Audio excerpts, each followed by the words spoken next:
Welcome to this session. It is session 1 of Unit 3 of Methods of Teaching Chemistry. This session is going to look at simulation method. Let's look at our objective. By the end of this session, you should be able to use the various types of simulation to teach various chemistry topics or concepts. Let's make progress. So, simulation method. What is it about? It involves initiating activity that resembles real-life situations in teaching certain concepts and ideas. Examples of simulation are role play, game, and models. Alright, so now let's look at the role play.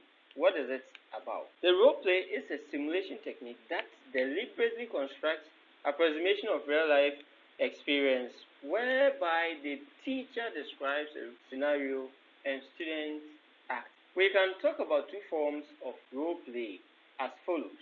One is a case where students act as if they were components of a system, and another form is where students act as humans in a situation that requires a decision making. Let's look at this second form. If you are using it, how to plan it.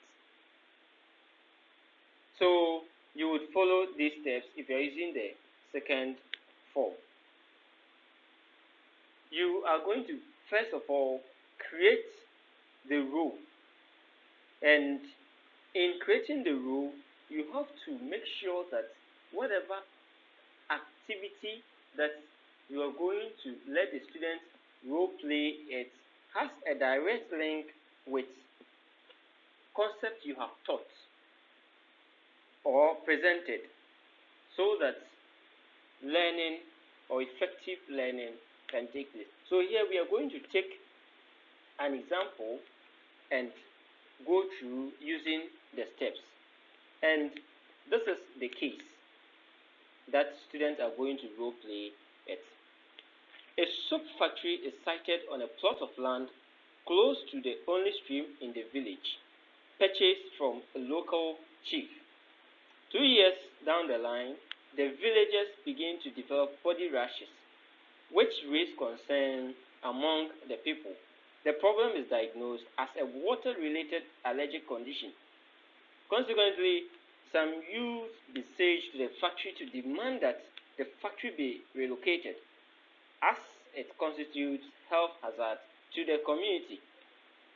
On the other side, the factory manager disagreed to the proposal on the grounds that the company has already made huge investments, and so they can't relocate.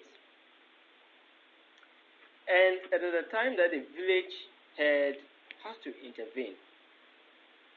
The problem is, should the factory be relocated or not? So in a case like this, the teacher is going to make students role play it. The next step is the teacher would now have to assign, or you would have to assign role to each student. That is, if you are going by a way that you want each student to play the role, or to groups. In this case, you can put the class into groups so that each group will play a role. So, for example, the case that we presented, there can be a factory manager role to argue from the economic point of view. There can be an environmentalist to show that the waste products from the factory are pollutants. And there can also be the role of chemists to suggest how to plan an experiment to test the purity of the water from the river. And there can be the role of youth to express their concern for the welfare of the people. And finally, the village head to preside and summarize the different perspectives. The next is each student or group brainstorm. And at this point, the students should be encouraged to search information, consult resource materials, so that they can come out with points that have backings. Remember, it is something that at the end we are going to make a decision whether the company should be relocated.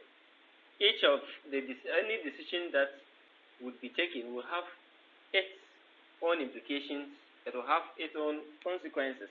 So students should be able to present facts rather than mere points that do not have any fact or any backings. So you allow them to search for solid information.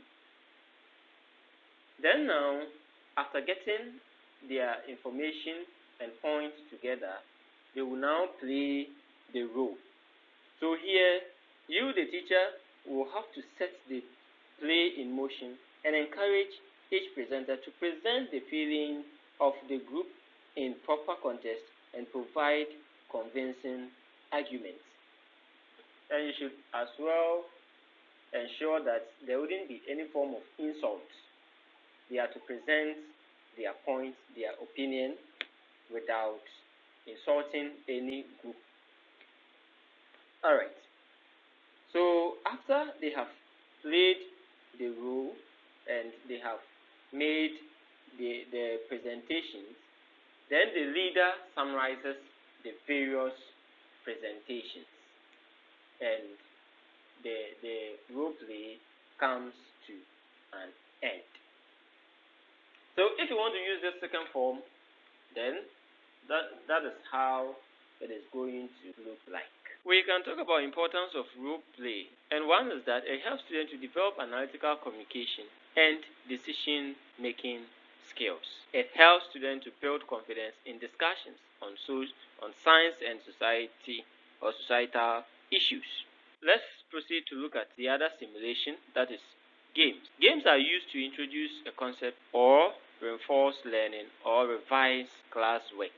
They are used to simplify an abstract or difficult concept in real life context and develop skills in decision making. For example, we can use the jigsaw puzzles, or we can adapt it to teach chemical formulae and chemical equations. The last type is the model, and they provide useful presentation of objects or actual situations. It is useful for visual learners, those who learn through their sense of sight. Models can be live or artificial, and there are usually ready-made models that we can purchase.